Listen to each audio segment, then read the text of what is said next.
Estábamos hablando entonces de sesgos, error y sesgos.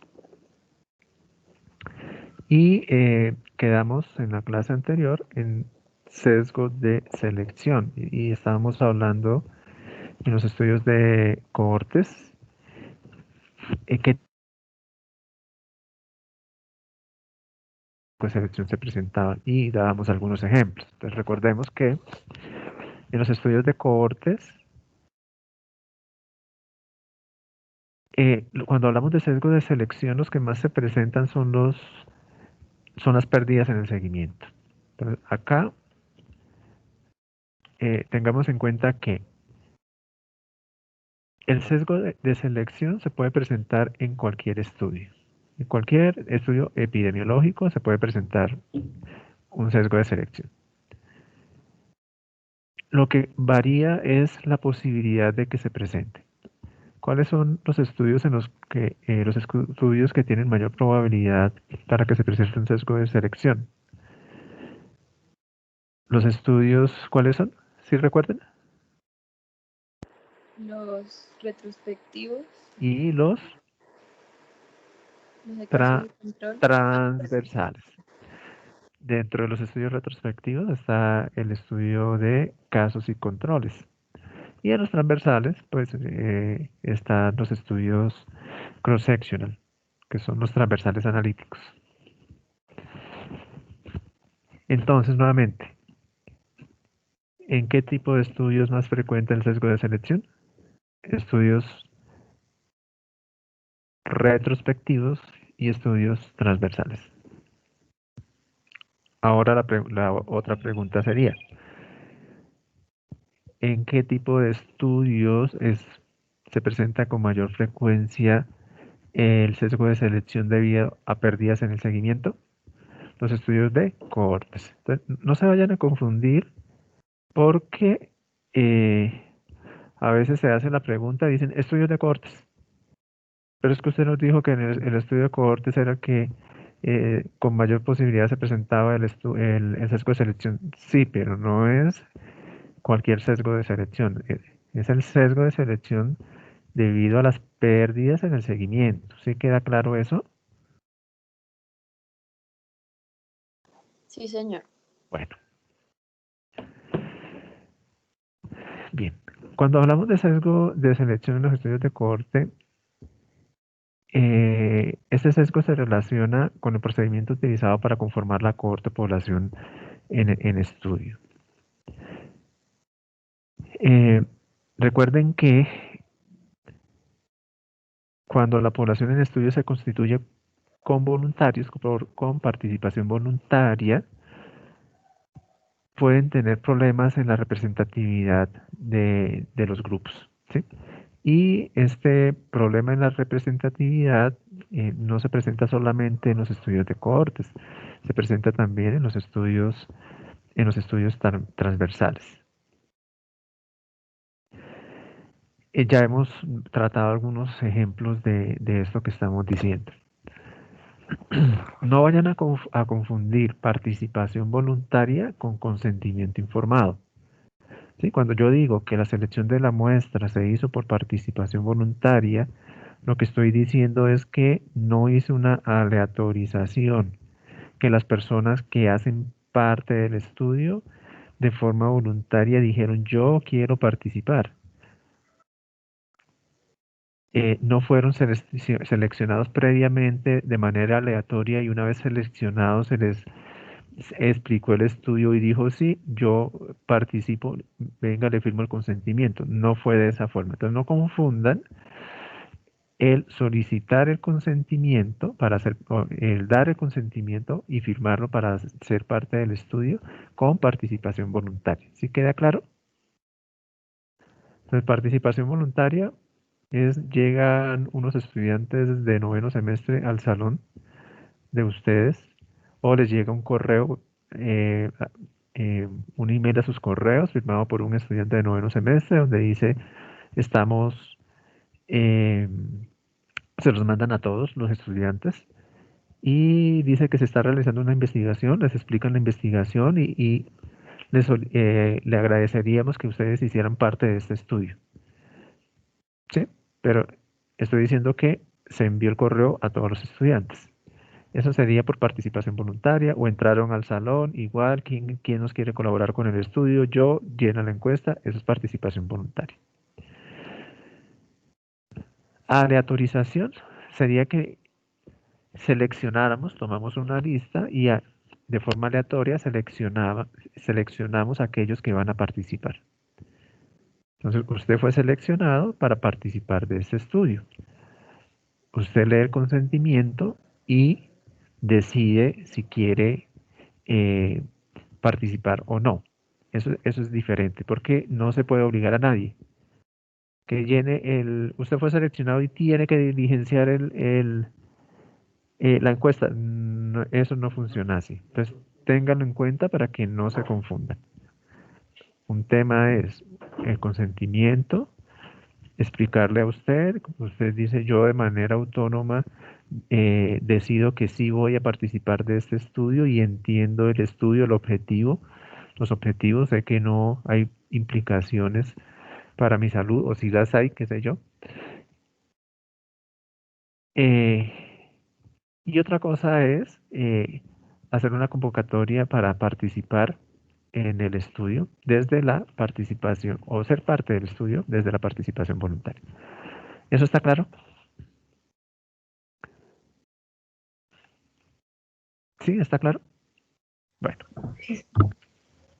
Sí, señor. bueno. Este ejemplo ya creo que ya lo revisamos.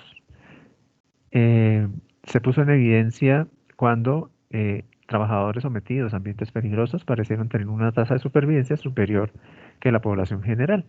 Entonces compararon un grupo de personas que trabajaban en ambientes peligrosos y observaron que con la población general y observaron que estas personas tenían mayor supervivencia, tasas de supervivencia que el grupo de comparación. Aquí podríamos tener un sesgo de selección. Entonces, la explicación no es que el ambiente peligroso proteja a los trabajadores, sino que la buena salud, el buen estado de salud es una condición, es un requisito para trabajar en estos ambientes. Cosa que no sucede o lo que no sucede en la población general.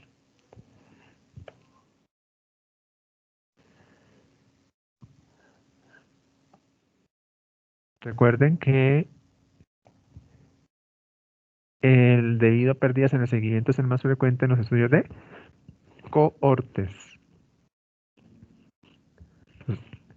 Sesgo de selección debido a pérdidas en el seguimiento es el más frecuente en los estudios de cohortes. Tipo de estudio en el cual se presenta con mayor sesgo, con mayor frecuencia los sesgos de selección, estudios retrospectivos, casos y controles, y estudios transversales, cross-sectional, por ejemplo. No se vayan a confundir porque les he repetido esto cantidad de veces porque siempre les advierto, hago la pregunta y pues se equivocan en el momento de escoger la respuesta. Si las pérdidas están relacionadas con alguna característica de los participantes, como puede ser la misma exposición, el desenlace estudiado, las pérdidas determinarán de alguna manera, o sea, sesgarán de alguna manera los resultados obtenidos. Cuando en un estudio de cohorte se presentan pérdidas en el seguimiento, las pérdidas deben ser independientes de la condición de exposición, o sea, se debe presentar con la misma frecuencia en el grupo de expuestos y en el grupo de no expuestos. En la medida en que esas pérdidas, el mayor peso se ubique en alguno de los grupos, aumenta la probabilidad de que estos resultados estén sesgados.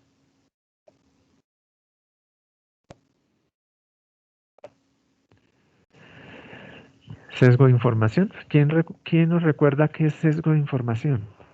Y nos da un ejemplo. Sesgo de información.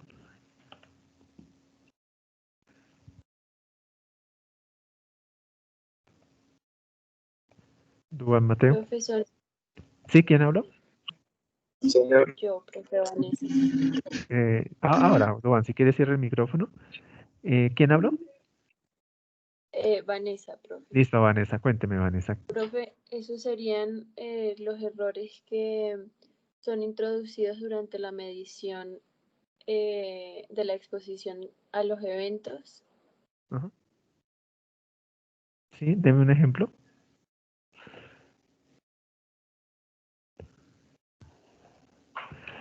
Defínalo nuevamente Ahí, y deme un ejemplo.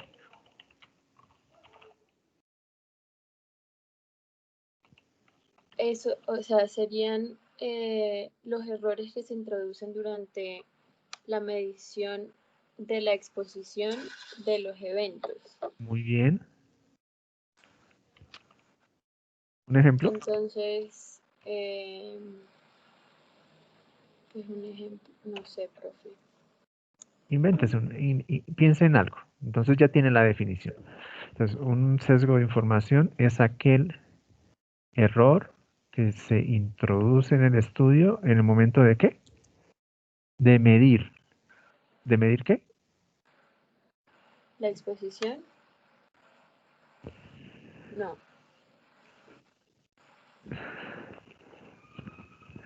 Puede ser cualquiera de las dos. Eh,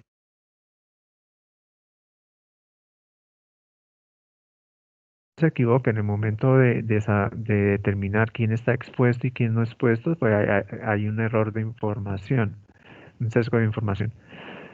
Pero si el error se presenta en el momento de determinar quién es sano o quién presenta el desenlace, quién es sano y quién es enfermo, también se presenta un error. Pero el error también se puede presentar en el momento de calcular el peso, por ejemplo, o en el momento de medir la edad, por ejemplo. ¿Sí? Pues, el promedio de edad es 25 años, pero resulta que hubo un error y no es ese. Las personas no dijeron la edad que tenían. Puede ser. Si usted les hubiera preguntado la fecha de nacimiento, la edad hubiese sido diferente. Puede ser. ¿Sí? Entonces, tiene que ver con aquellos errores que se introducen en el momento de medir. Pero no es solamente el factor de riesgo, no es solamente el desenlace, de medir cualquier variable. ¿Sí queda claro? Sí, señor. Bueno, incluso lo que les he venido diciendo, sin estar haciendo una investigación, ustedes pueden cometer, alguien puede cometer un error en su consultorio. Entonces, eh, se talló al niño y el niño se registra en la historia que tiene 120 centímetros y un año después decimos que tiene 120 centímetros. ¿Y qué pasó? No, el niño no creció. No, lo midieron mal la primera vez. La primera vez, en el primer momento en que se hizo la medición, de pronto tenía menos. Sí, y miren que eso puede tener implicaciones. Tiene, la implicación es que este niño no ha ganado talla, peso suficiente. Este niño lo clasifican como desnutrición o lo clasifican como normal y resulta que está desnutrido porque se presentó en un error en el proceso de medición. O esta señora embarazadita que dice que le duele un poquito la cabeza tiene la tensión normal y resulta que no era la tensión normal, sino que el tensiómetro hacía 5 años que no lo calibraban, por ejemplo. ¿Sí? Entonces estaba generando eh, mediciones que no eran veraces. ¿Queda claro? Sí, profe, muchas gracias. Entonces, ¿cómo aplica usted eso a su práctica? Este concepto que pues viene de la investigación de la epidemiología, ¿cómo lo aplicaría? ¿Cuántos Pues médicos midiendo, cuántos médicos de consulta externa hoy en este momento, si yo les pregunto, ¿usted sabe la fecha de calibración de ese tensiómetro lo que está usando? Están en la capacidad de responderme si yo lo calibraron el mes pasado.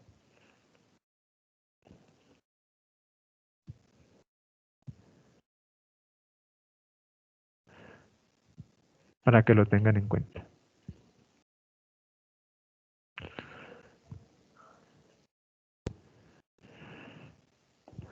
Bien, seguimos con nuestros sesgos de información. Entonces, aquí estamos recordando, porque esto ustedes ya creo que ya lo saben. Sesgos de información, entonces, son errores que se introducen durante la medición de la exposición de los eventos u otras covariables en la población en estudio. Se presentan de manera diferencial entre los grupos que se comparan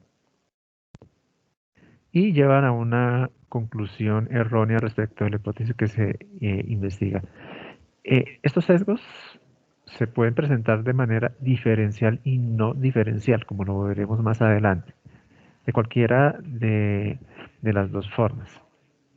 Ya vamos a profundizar un poquito qué es eso de diferencial y no diferencial, a qué está haciendo referencia. Los errores de medición, entonces, se pueden considerar, o consideramos que son no diferenciales. Los no diferenciales los vamos a llamar aleatorios. Y pueden ser diferenciales y los diferenciales no aleatorios. Entonces, simplemente no diferenciales o diferenciales para que no se confundan. Los no diferenciales, el grado de error del instrumento o técnica empleada es el mismo para los grupos que se comparan. Con esa definición, ¿quién nos puede dar un ejemplo? Se presentó un sesgo de información. Y este sesgo de información es no diferencial. ¿Quién nos da un ejemplo de cuándo se puede presentar un sesgo no diferencial?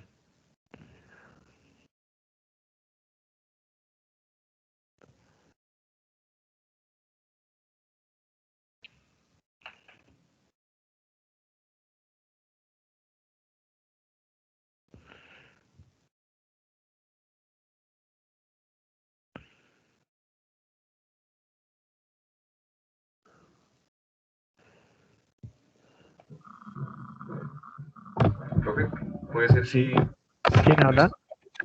Juan Pablo Lozano. Sí, Juan Pablo. Sí, Puede señor, ser, lo escucho. puede ser como en un estudio, si digamos se está valorando el peso de un paciente, se hace con básculas que estén diferentemente calibradas.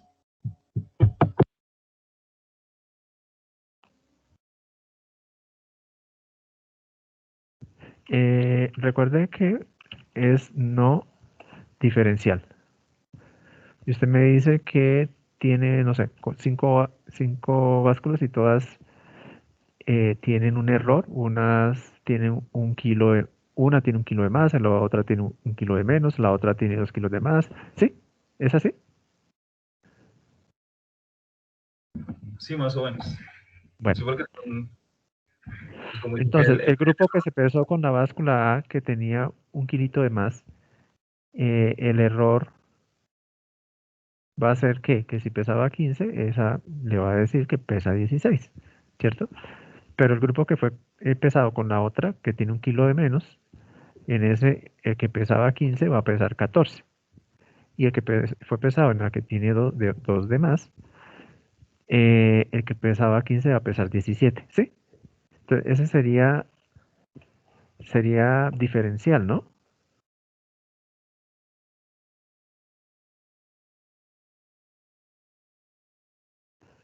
Tenemos, le colocamos otra vez la...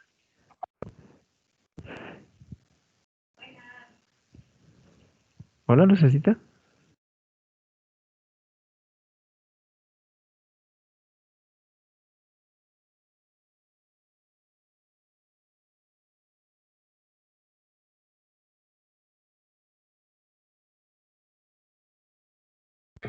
pues profe, por eso, o sea, yo me refería al mismo participante.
Bueno, entonces, no diferencial. El grado de error del instrumento técnica es el mismo en los grupos. El anterior, el que acabo de decir el compañero de ustedes, es diferencial. Diferencial o no aleatorio. Cuando el grado de error es diferente para los grupos estudiados. ¿Eso está claro?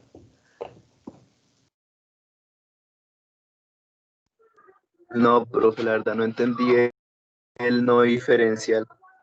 Bueno, ahora más adelante vamos a mirar un ejemplo. Si después de que lo veamos no queda claro, me lo hace saber, por favor. ¿Sí? Ok. Bueno. Entonces, miren eh, este ejercicio que está acá. Un estudio de seguimiento por 12 años en hombres de 45 a 64 años, N7221, en el que se relacionó el ejercicio físico con el riesgo de enfermedad coronaria. Esos son estudios ya antiguos, son viejitos. Los expuestos fueron quienes no hacían ejercicio, no tenían actividad física o lo hacían moderadamente. Asumamos que la medida de efecto en este primer escenario se estima sin error aleatorio, o sea, no hay error aleatorio. Y corresponde a una razón de incidencia acumulada de 1.41. ¿Sí? Entonces nos están diciendo, no hay error, el riesgo relativo es de 1.41. Recuerden que la razón de incidencia acumulada es que, ¿cómo la conocen? Como riesgo relativo. Bueno, aquí no vamos a analizarlo porque uno dice, si es por 12 años, ¿por qué utilizaron una incidencia acumulada? ¿Por qué utilizaron la incidencia acumulada para medir la frecuencia y no utilizaron una densidad de incidencia? Pero ese análisis no lo vamos a hacer. Vamos a mirar solamente el concepto de error diferencial y no diferencial. Supongamos ahora que la determinación del evento se realiza con una prueba diagnóstica que tiene una sensibilidad de 0.8 y una especificidad de 1, y que la prueba se aplica de igual manera en expuestos y en no expuestos. La razón de incidencia acumulada disminuye de 1.41 a 1.38. Bien, la primera pregunta para poder entender este ejercicio es, o el primer concepto, mejor, que deben tener claro para poder entender este ejercicio es que qué es sensibilidad y qué es especificidad. Entonces, tómenle pantallazo a eso porque ya me voy a ir de ahí. O esperemos mejor y lo coloco más pequeño para que lo vean. Entonces pensemos qué es sensibilidad y qué es especificidad. Bien. Gabriela Díaz. Gabriela. Señor, Gabriela, ¿qué es sensibilidad?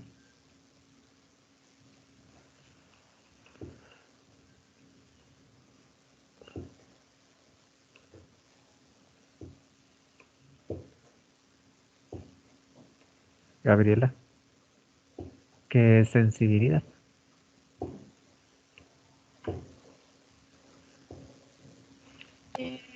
Es la capacidad que tiene la prueba para poder detectar la enfermedad en los que están enfermos. Bueno, si nos dicen que esta prueba tiene una sensibilidad de 0.8, ¿qué está diciendo?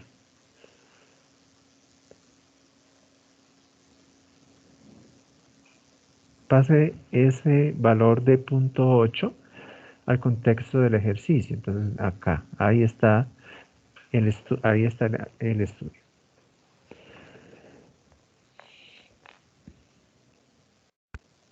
Entonces, la sensibilidad es de 0.8. Primero calcularon el riesgo relativo sin error Después calcularon el riesgo relativo, pero la prueba diagnóstica tenía una sensibilidad de 0,8. ¿Qué significa eso? Esa sensibilidad de 0,8.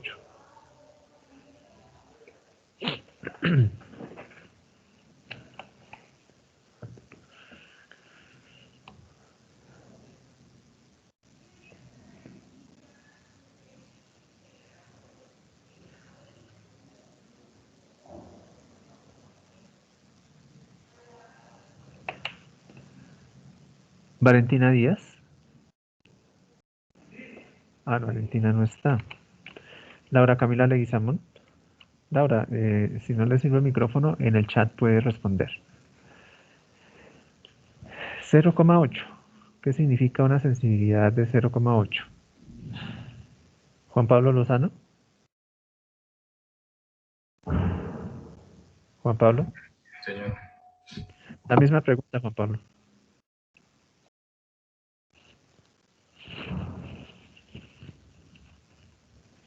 No, profe, la verdad no sé. ¿Sabe qué es sensibilidad?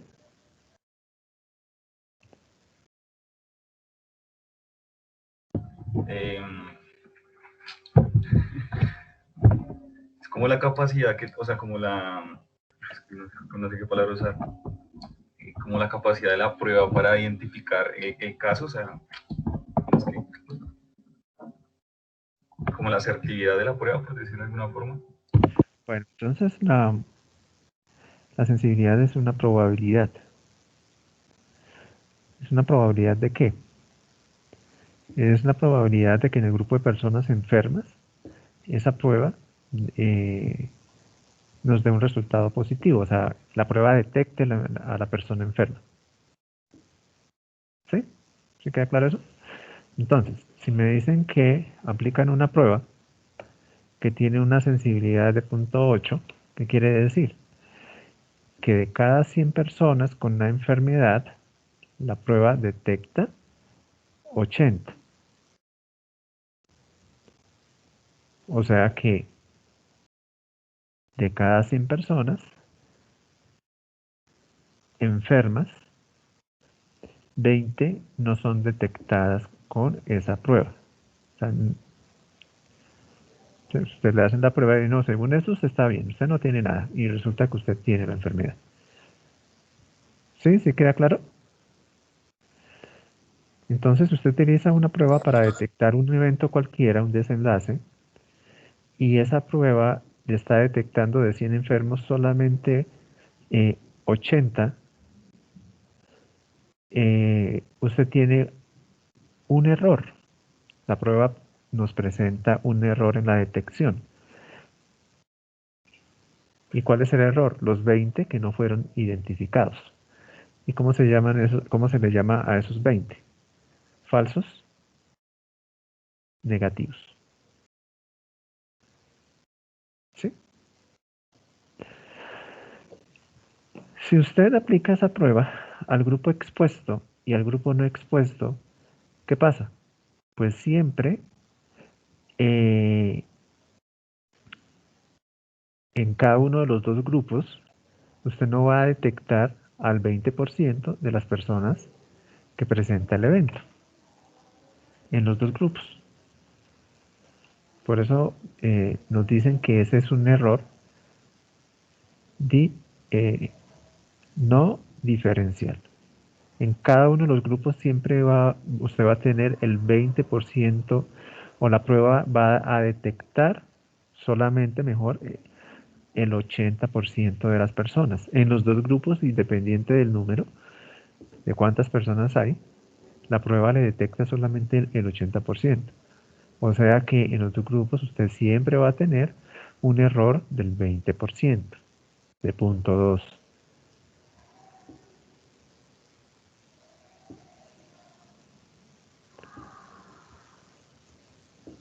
¿Quién me había hecho la pregunta? Que dijo, no, no le entendí eso de diferencial y no diferencial. ¿Quién fue? ¿Quién me hizo la pregunta? Yo, ¿Quién fue?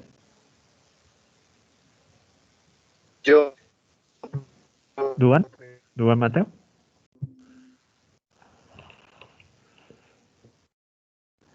Listo. Duván, eso que acabé de decir está claro. Está claro por lo menos por qué se está presentando uno, se está presentando un sesgo de información en ese estudio, sí o no, Duván. Sí, sí, está Un sesgo de información, sesgo. listo. ¿Por qué? Porque la sensibilidad de la prueba, digamos, 1.41.98 por los fallos negativos que había. Duván, le escucho un poquito entrecortado.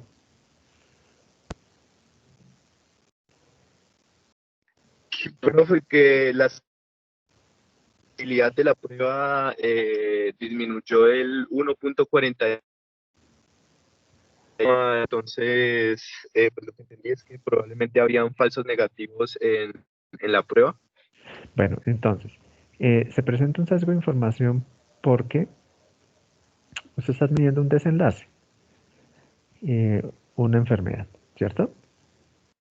Y cuando usted los detecta a los enfermos, hace el diagnóstico con esa prueba no le va a diagnosticar el 100% de las personas que presentan la enfermedad. Le va a diagnosticar solamente el 80%. Eso traducido en números, si usted quiere hablar si usted quiere hablar de una frecuencia de enfermedad, o sea, de una incidencia, el valor que usted calcule no va a ser el valor real, porque siempre va a tener un porcentaje menos de personas enfermas que no han sido detectadas, que es el 20%. ¿Sí queda claro eso? Es un error. Ahora, el siguiente análisis que usted hace es que usted tiene dos grupos, un grupo de personas expuestas y un grupo de personas no expuestas. ¿Sí? En el grupo de personas expuestas usted va a tener un 20% menos y en el de no expuestas igual, un 20% menos de enfermos, porque la prueba no le está detectando el 100%. En ese sentido, el porcentaje de error en cada uno de los grupos va a ser igual. Siempre van a tener un error de 0.2, del 20%. La prueba no le va a detectar de esos enfermos el 20%. Y esos enfermos pueden estar ubicados en el grupo de expuestos o en el grupo de no expuestos. Que en ese caso estamos hablando de un error no diferencial. ¿Por qué? Porque no hay diferencia, por lo menos en el peso, en el porcentaje. ¿Sí? Ahora, si usted tiene en un grupo 1000 enfermos y en el otro tiene 100 enfermos, pues el número absoluto va a ser diferente. Pero al final lo que se espera es que Profe, yo tampoco la le frecuencia escrito, relativa no me contestaba. Le pregunté particularmente cómo había hecho sea igual. pero ¿Sí? no O me ha sea, el contestado peso todavía. de pérdidas, No que sé en cómo este le caso es un 20% de enfermos Listo, que no ha listo. sido detectado. ¿Sí quedó claro eso, Duan? Sí, sí, sí, señor, gracias. La duda que usted tenía cuando me dijo no me quedó claro, ¿quedó resuelta? Sí, sí, señor. Bueno, Respecto a lo no diferencial, bien. al sesgo no diferencial. Bueno, listo. Seguimos entonces.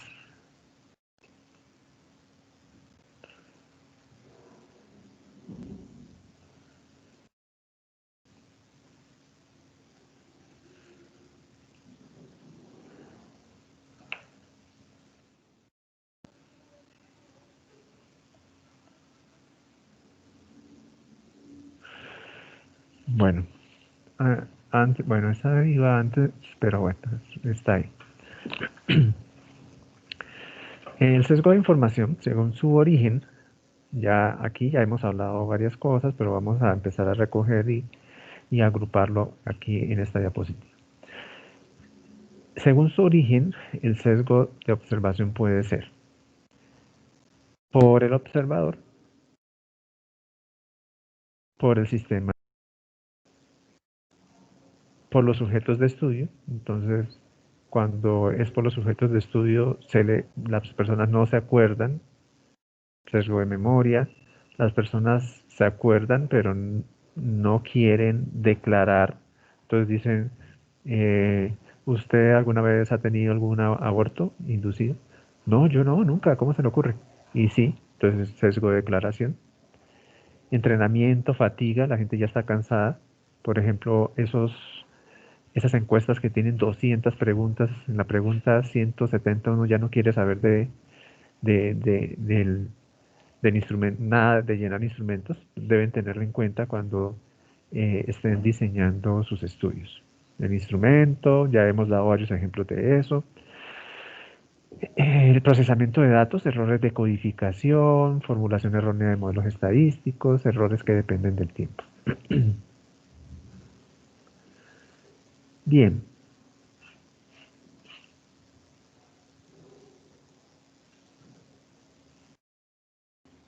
Bueno, aquí está esto fue tomado no está ahí, me falta colocarle acá fuente. Esto fue tomado del artículo que están leyendo, sesgos en la investigación epidemiológica de la revista de Salud Pública de México. Ahí está la referencia para que lo puedan revisar.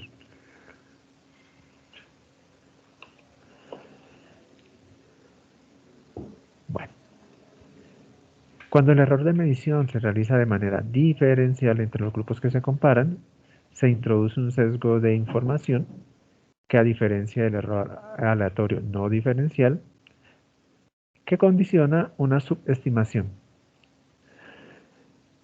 Puede introducir error en cualquier dirección, condicionando ya sea una sobre o una subestimación de la asociación real. Listo. Bueno, entonces aquí lo que les están diciendo es que cuando tienen un error de medición diferencial, no el no diferencial como el que vimos ahora, sino cuando ustedes tienen un error diferencial, en este caso podría ser, usted dice, bueno, al grupo que no hace ejercicio, usted le va a pasar esta prueba, va a identificar la enfermedad con esta prueba que tiene una sensibilidad de 0.95.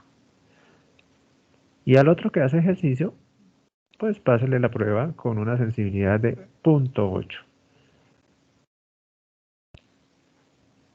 ¿Qué quiere decir eso? Que de cada 100 personas la prueba detecta 95 enfermos y en el segundo grupo, de cada 100 personas, la prueba le detecta solamente 80 enfermos.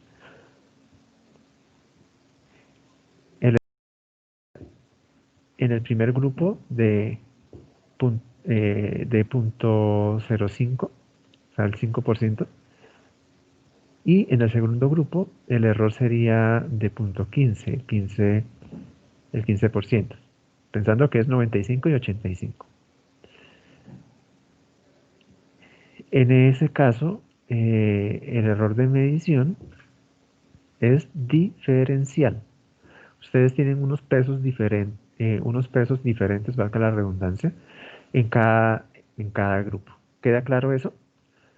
Dependiendo de dónde esté el error, usted los podría llevar a una sobreestimación o una subestimación de la asociación. Cuando digo dependiendo de dónde está el error, lo que estoy diciendo es, si la prueba detecta más enfermos en el grupo de expuestos o la prueba detecta más enfermos en el grupo de no expuestos. ¿Sí? Podría llevarle nuevamente a una sobre o a una subestimación.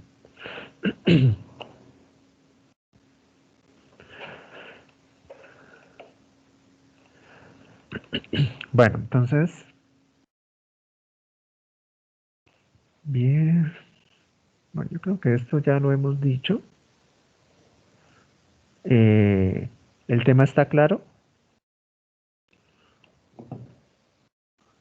¿O hay alguna duda?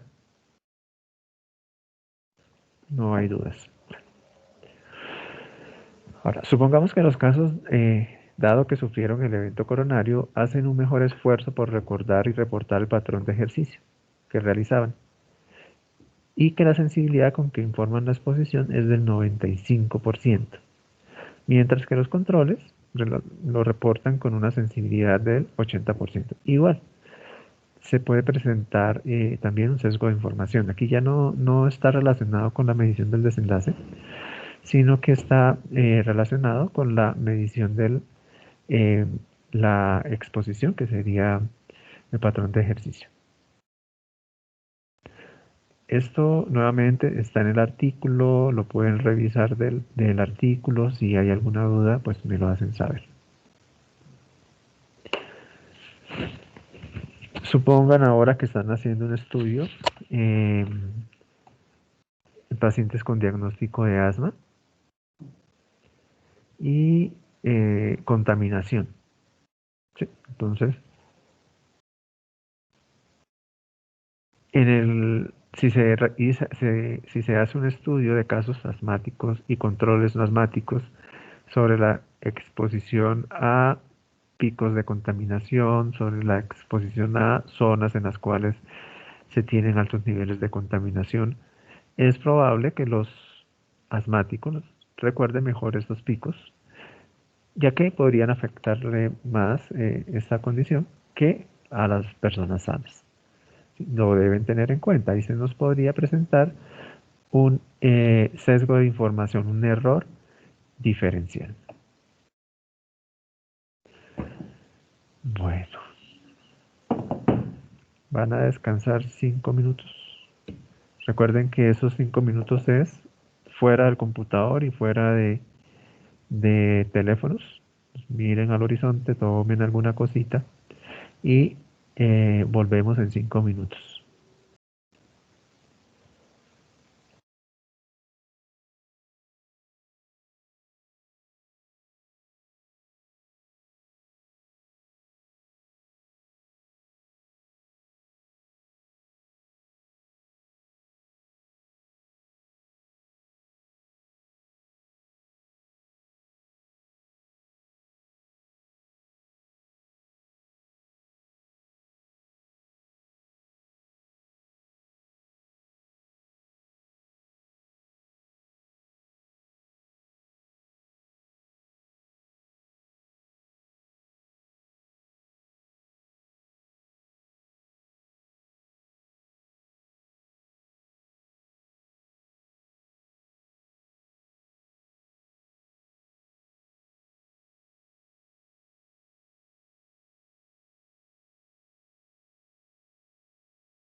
Bueno, jóvenes, seguimos.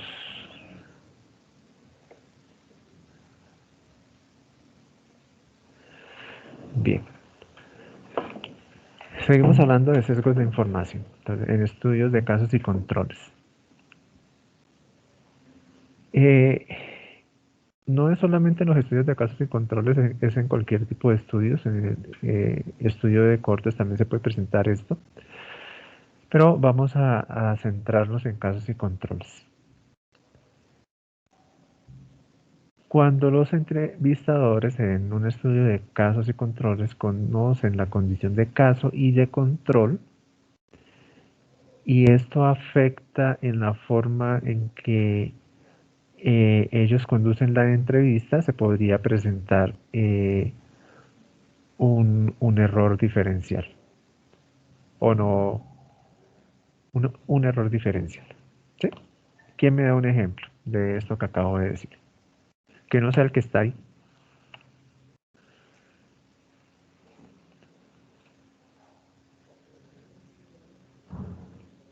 ¿A quién se le ocurre?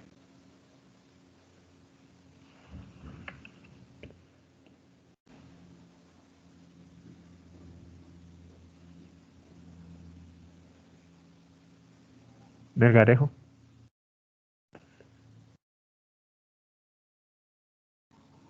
Sebastián.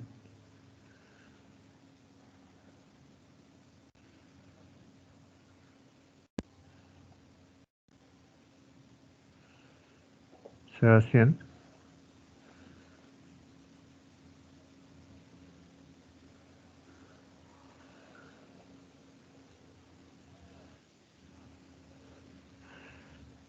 Sebastián, por favor escriba ahí en el chat un ejemplo.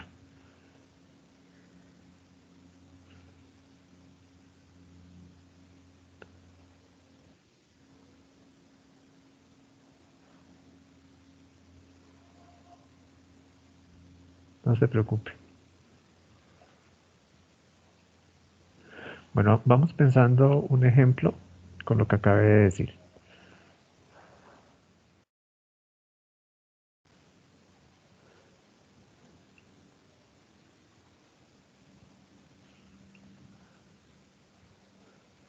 Lady Merizalde. Lady. Lady está.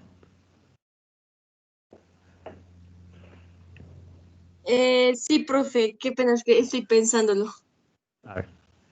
Venga, espere un momentico y les voy a proyectar otra vez para que lo lean e intenten todos, intenten pensar en un ejemplo.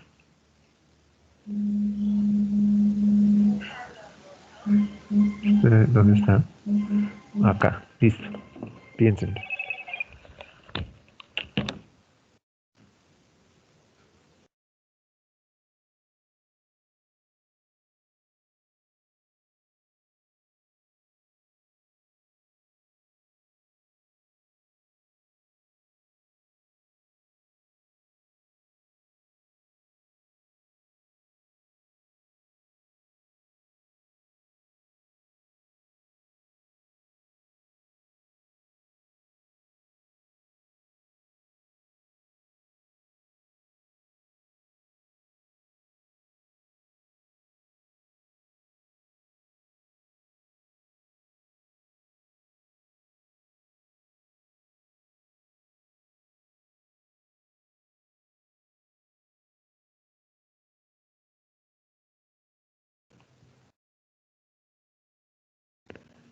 Lady,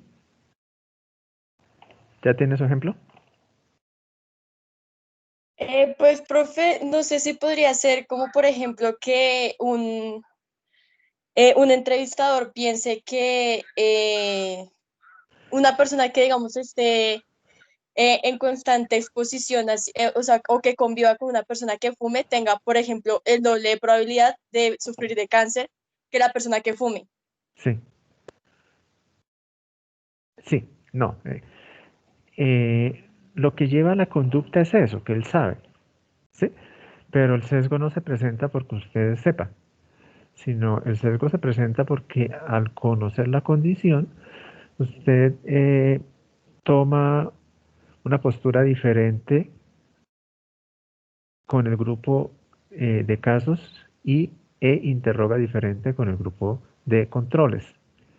Recuerden que aquí el sesgo tiene que ver con si usted recuerda la exposición, por ejemplo. ¿Sí? Entonces piense en un ejemplo en el cual el conocer la condición de caso o de control lleva a que una persona profundice el interrogatorio en los casos y en los, en uno de los grupos. En los casos, por ejemplo, y profundiza el interrogatorio buscando qué. ¿Qué es lo que está buscando usted? ¿Qué está midiendo?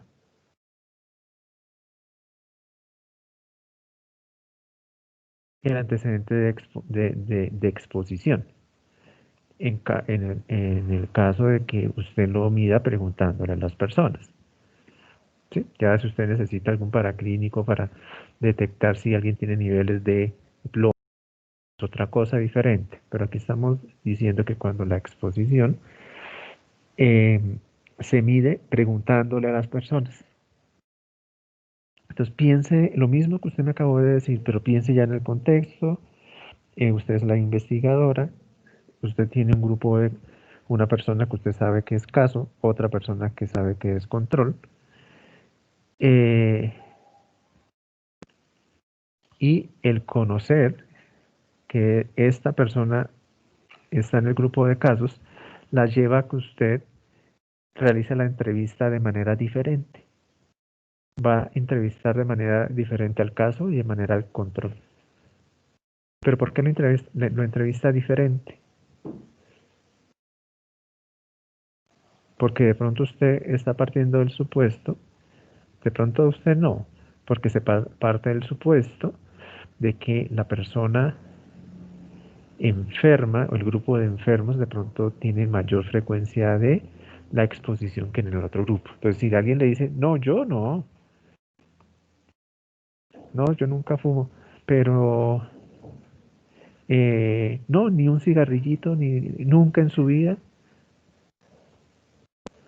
pero convive con alguien que fume y al otro, el control le dice, no, yo nunca he fumado y ya, no le pregunta lo que le preguntó al otro. ¿Sí?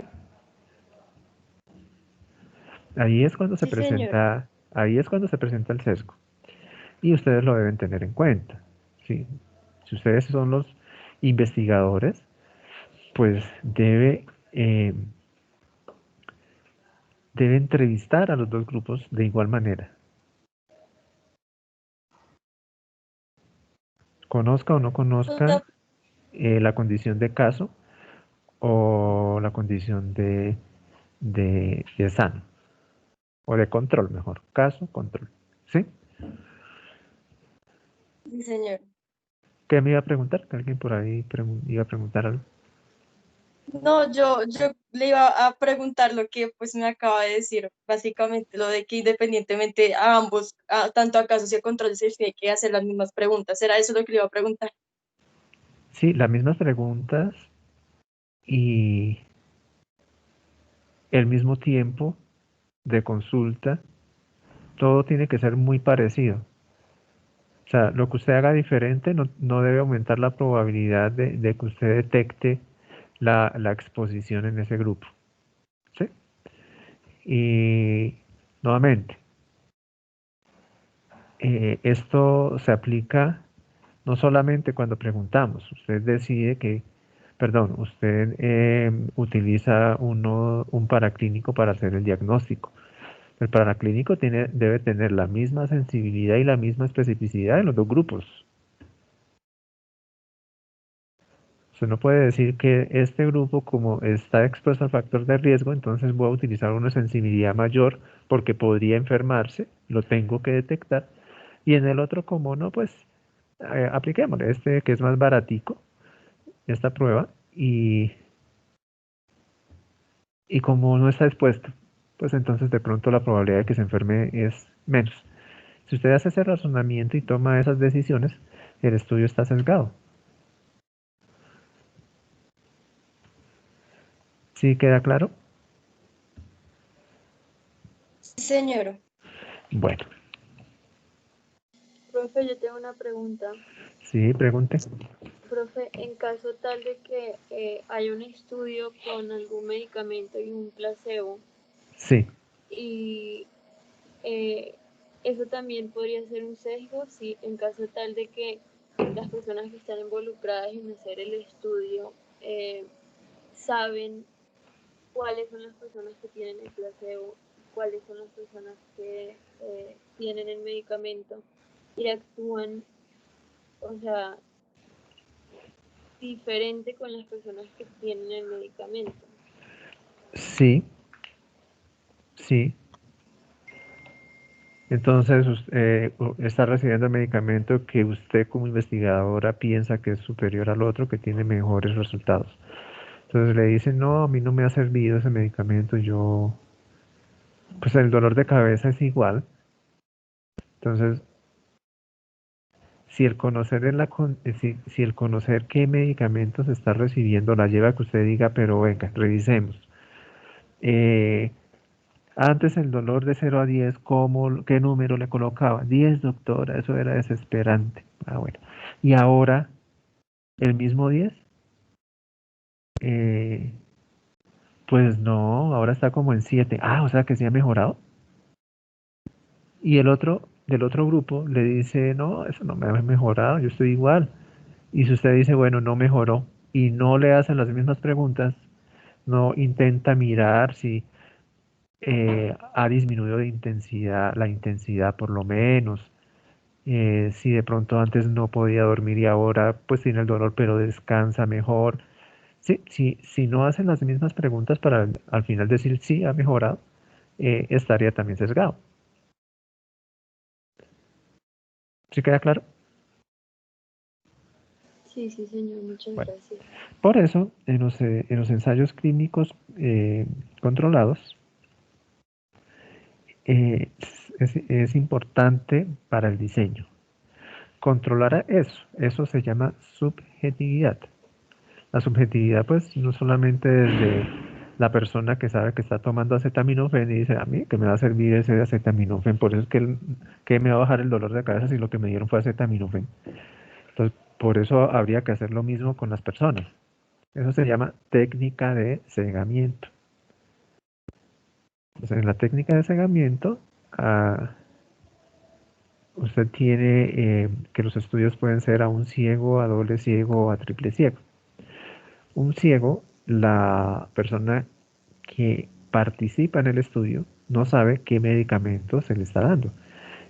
Y cuando se dice no sabe, no solamente que les den, es dar un medicamento que lo que usted ve es un código, sino que la persona no lo puede identificar. ¿Sí? Entonces, cuando es frecuente, por ejemplo, que los hipertensos le digan, señor, ¿usted está tomando hidroclorotiazida? ¿Cuál es esa, doctor? La chiquitica rosadita. Y ven la tabletica chiquitica rosadita y dicen, ay, eso es hidroclorotiazida. O el, o el acetaminofén. Si lo pueden identificar por el olor, por el tamaño, qué sé yo, pues no sirve. El cegamiento es eso. Que los dos, lo que usted dé, el placebo, el principio activo, lo que sea, tampoco pueda ser identificado por la persona que lo está recibiendo. ¿Sí queda claro? Entonces, a un ciego el participante no sabe qué medicamento está recibiendo. Doble ciego, el investigador que hace el seguimiento no sabe a qué grupo le está haciendo seguimiento. Él sabe que el grupo al que le está haciendo seguimiento es al del medicamento B132 y a veces le llegan los del J421, pero no saben qué es el B132, si es el placebo, y no saben qué es el J.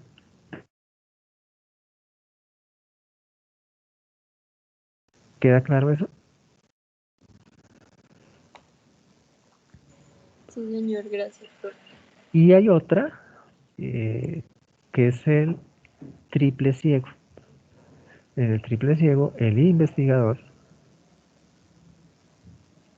perdón, el participante, el participante, el investigador que hace el seguimiento y el grupo que analiza los resultados no saben a qué grupo se le administró el placebo y a qué grupo se le administró el medicamento.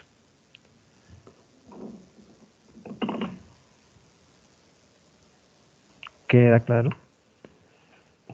¿Respondida a su pregunta? Sí, profe, muchas gracias. Bueno. Bien.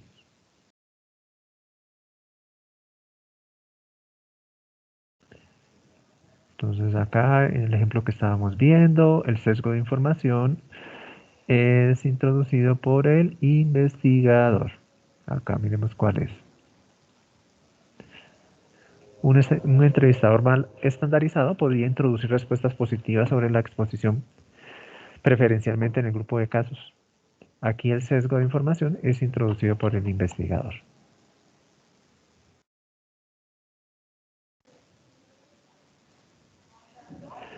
Sesgo de información en los estudios de cohortes. Se presenta cuando la información se obtiene de manera diferente en los grupos. Entonces, aquí igual, ¿no?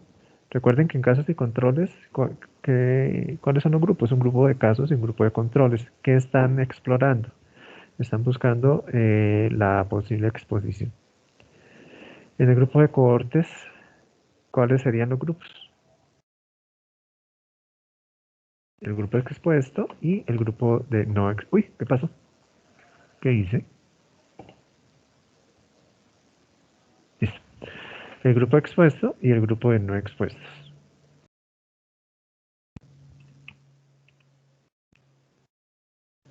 Cuando los participantes en el grupo de expuestos son seguidos, monitorizados o vigilados de manera más cuidadosa que los participantes en el grupo no expuestos, igual se introduce un sesgo de información.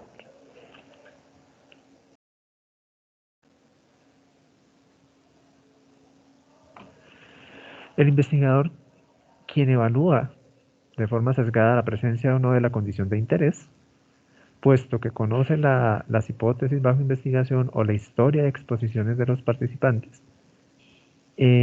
ahí se puede presentar un sesgo de observador. ¿Sí?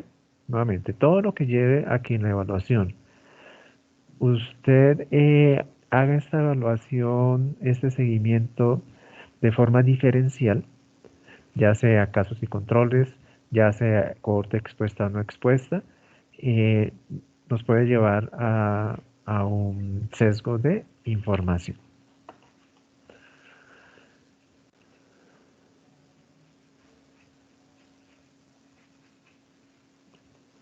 Sesgo de información diferencial. Administración de un cuestionario sobre consumo de alcohol. Algunos investigadores podrían enfatizar investigar hasta la última gota de alcohol consumida por el participante.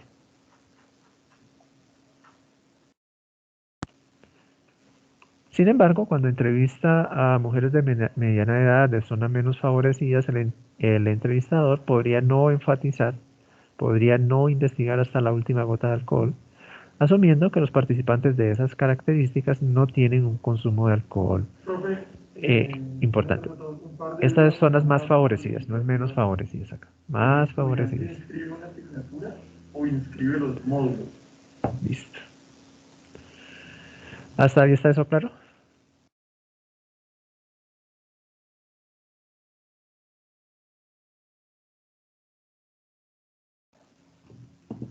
¿Está claro, jóvenes?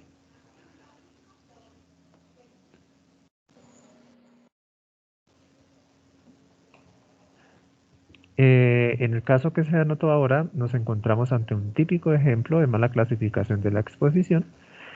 En este caso, diferencial. ¿Por qué diferencial? Porque clases menos favorecidas. Entonces, usted hizo la entrevista en el estrato 1 y 2. ¿Y qué pasó en el estrato 1 y 2? Usted profundizó en la entrevista y le investigó hasta la última gotica. Y cuando va a fiestas no toma y cuántas copas. Y usted supone que en los estratos Entonces, por ejemplo, 4 y 5, supone, pues ese comportamiento no se da. Entonces no explora a profundidad. Bien. pero precisamente, profe, entonces digamos, en lo que corresponde a las notas de los estudiantes, Cuando el error afecta por igual a todos los participantes, independiente de su exposición verdadera, con la materia me quedé en 4. los entrevistadores Repetir específicamente ese módulo. aplican de manera similar el cuestionario, pero este recoge consumos inferiores de alcohol sistemáticamente. Nos hallamos ante más la clasificación no diferencial o aleatoria.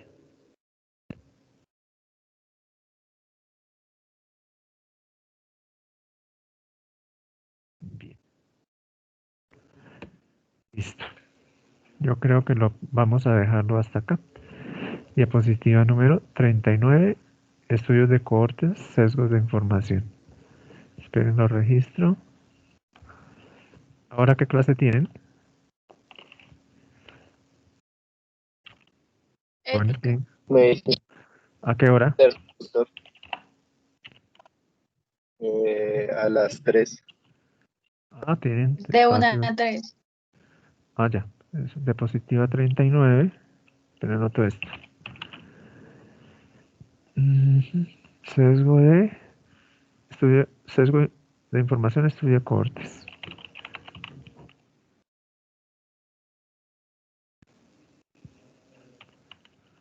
No diferencial.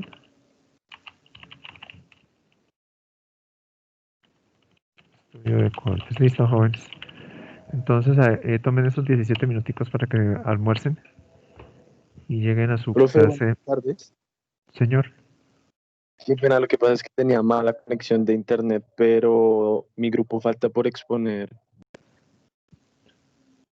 por exponer qué. Pues lo de los protocolos, profe, usted nunca nos asignó tema. No pasa nada. Yo dije que hay grupos que no se les asignó tema, no se preocupe por eso. Ah, entonces, Más ahí adelante. está. Señor, Ah, bueno, profe. No, no, no. más Bueno, adelantico profe, qué miramos pena. si hay algo que puedan socializar ustedes, lo asignamos y si no, no se preocupen por eso. Sí, muchas gracias. No, señora, ustedes. Listo, jóvenes, entonces nos vemos la próxima semana. Por favor, la próxima semana ya deben tener estudiado y aprendido el, el artículo que les mandé a leer y el capítulo de error en epidemiología del libro Metodología de la Investigación de Juan Luis Londoño. Entonces, por favor, repásenlo porque podría decirles en la clase, entren todos a Moodle que vamos a hacer una evaluación. Entonces, estudien el tema, repásenlo. Si hay alguna duda, pues cuando lleguemos la próxima clase me lo hacen saber. Y miramos para aclarar cualquier inquietud que Sí, tengan. profe, o sea, lo que entiendo, ¿Sí queda claro? a pesar de que, digamos, los módulos Bueno, empiezan a Profe, listo, comenzar, Sí, señor, muchas gracias, profe. ¿qué capítulo, pues, porque no escuché?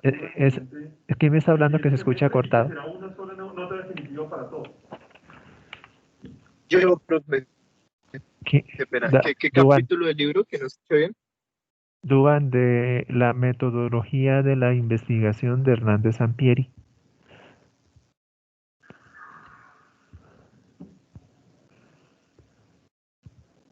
¿Aló? ¿Sí me escuchó, Duban? Sí, sí, señor. El capítulo es error en epidemiología. Búsquenlo como error, como sesgo, pero es error en epidemiología. Y el artículo que les dejé en las novedades del curso en la plataforma, en Moodle. Listo, profe. Listo. Bueno, jóvenes, entonces muy buen fin de semana, que estén muy bien. Hasta luego, profe, Gracias, gracias. profe. Hasta luego. Bueno, Gracias, que profe. estén muy bien.